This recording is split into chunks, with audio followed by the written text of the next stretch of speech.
know why we're here? At Henry's home in Conroe, They carry their own baggage, when they come in, like we all do. there are 28 equine residents, like Admiral, who served in the Houston Police Department's Mounted Patrol. He's very young to retire, but he went blind in his right eye. And Sam, saved from slaughter Good boy. before being surrendered here. I don't have any treats. And then there's Henry, the sanctuary's namesake. Found abandoned and dying of starvation, he was one of the worst cases of animal abuse the Houston SPCA had ever seen. Come here. But these days, Come here. Henry does the saving. Because I can tell you, when I first came out, I tried suicide. I tried all kinds of, I was a mess. More than 50 years after serving in Vietnam, Sergeant Carlos Santoya says the PTSD and anxiety have never faded. When you're a combat veteran, it's kind of hard to speak to people, because you just kind of clam up. So he speaks to Henry. Slow down. It helps me to unwind.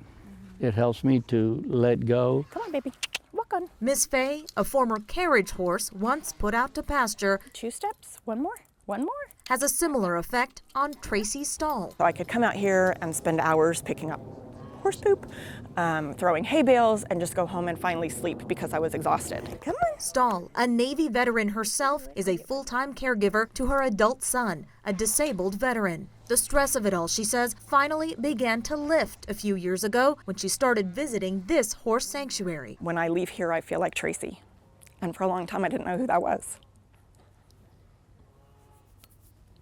Sorry. Horses are herd animals and they're prey animals, which allows them to be at a hypervigilant state a lot of the time.